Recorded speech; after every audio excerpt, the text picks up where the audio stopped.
5 दिन बीत चुके थे नीलम के गायब होने के बाद। गांव में कोई उसके घर के पास नहीं जाता। बस उसकी झोपड़ी का दरवाजा आधा खुला रहता था और भीतर से कभी कभी किसी के कदमों की धीमी चरमराहट सुनाई देती थी।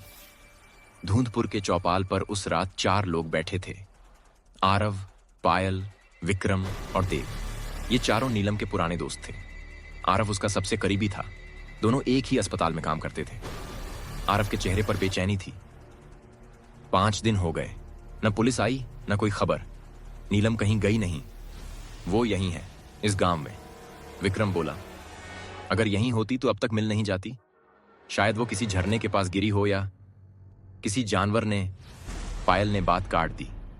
बस करो विक्रम, नीलम ऐसी नहीं थी। उसने हमेशा कहा था कि जंगल में कुछ है जो सांस लेता है। हमें जाकर देखना होगा। देव, जो थोड़ा डरपोक किस्म का था, धीरे से बोला, वो कुछ अगर वही हुआ जिसने नीलम को लिया। तुम सबको नहीं याद? बूढ़ी माया ने कहा था कि जंगल का साया किसी को नहीं छोड़ता। आरव ने उसकी तरफ देखा। अगर वो साया सच है तो आज हम उससे मिलेंगे। और चारों ने तय किया। सुबह सूरज निकलते ही वे धूंधपुर के जंगल की ओर जाएंगे, जहां आखिरी बार नीलम की बाइक मिली थी। अगली सुबह कोहरा बहुत गाढ़ा था। जंगल की ओर जाने वाला रास्ता पूरी तरह गीला था, जैसे रात भर बारिश हुई हो। पेड़ों से पानी टपक रहा था और हवा में मिट्टी और किसी सड़े मांस की गंध थी। जंगल का नाम था भैरवन जंगल, पर वहां कोई मंदिर नहीं था। बस पेड़ों के बीच फैली एक ऐसी खामोशी जो किसी की रूह तक उतर जाए। विक्रम ने चारों ओर देखा। कभी ध्यान दिया, यहां कोई परिंदा नहीं चहकता? पायल बोली, शायद इसलिए क्योंकि यह जंगल जिंदा है। आरव ने कहा, डरने की जरूरत नहीं। नीलम की बाइक वहीं झरने के पास मिली थी। चलो। कुछ ही दूर चलने पर उन्हें काले निशान दिखे, जले हुए पैर के निशान जो मिट्टी पर गहरे ढंग से हुए थे।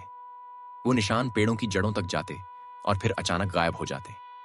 देव ने डरकर पूछा, ये इंसान के पैर नहीं लगते?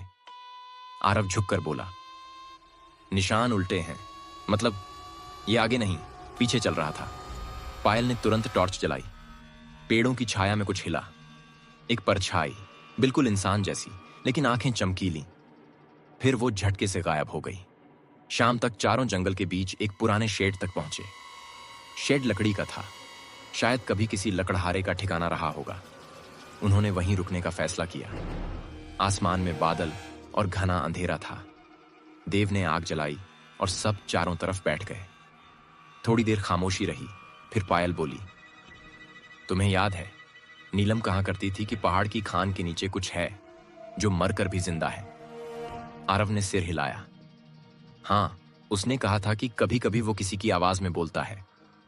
इतने में झोंपड़ी के बाहर कुछ सरसराया।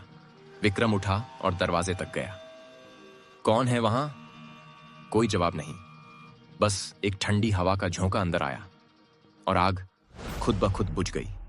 अंधेरे में सिर्फ आरव की टॉर्च चल रही थी। वो रोशनी जब दीवार पर पड़ी तो सबके दिल रुक गए। दीवार पर नीलम की परछाई दिख रही थी, लेकिन वहां कोई इंसान नहीं था। दीवार से धीरे धीरे खून टपकने लगा और एक आवाज आई, क्यों आए हो? मैं तो लौट गई थी। पायल चिल्लाई, नीलम तू जिंदा है?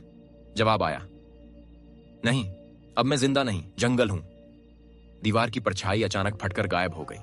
बाहर से किसी के हंसने की गूंज आई, पहले धीमी, फिर जोर की, और फिर सब तरफ गूंजने लगी। रात के करीब 2 बजे होंगे। सब किसी तरह झोपड़ी में बैठे थे। आरव ने कहा, हम सुबह होते ही लौट चलेंगे। विक्रम बोला, मैं अब और नहीं रुकूंगा, मैं बाहर जा रहा हूं, ये सब पागलपन है। वो बाहर निकल गया।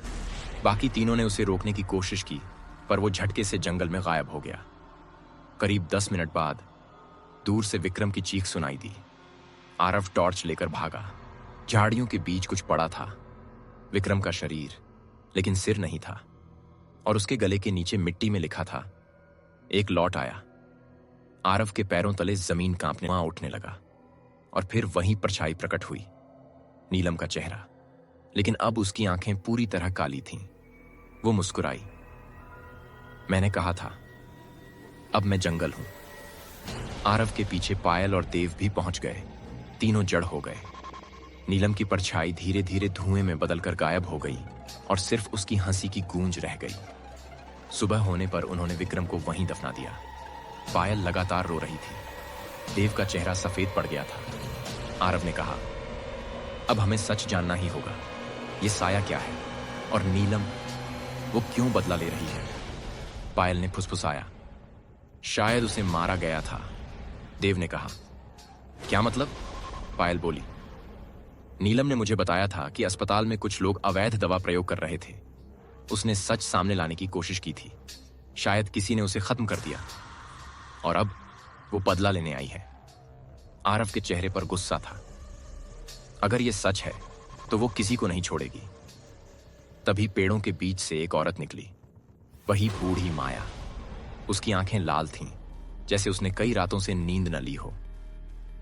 मैंने कहा था तुमसे, जंगल का साया किसी को नहीं छोड़ता। अब वो सिर्फ नीलम नहीं, जंगल की आत्मा है जो मरने से पहले जैसा दर्द झेलती है, वही दर्द सबको महसूस कराती है। देव कांपते हुए बोला, कोई रास्ता है इसे रोकने का? माया ने कहा, साया को मिटाया नहीं जा सकता, बस शांत किया जा सकता है। उसके शरीर की राख अगर उस नदी में बहा दो जहां उसकी आखिरी सांस टूटी थी, तब शायद वो चैन पाए। आरव ने दृढ़ आवाज में कहा, हम वही करेंगे।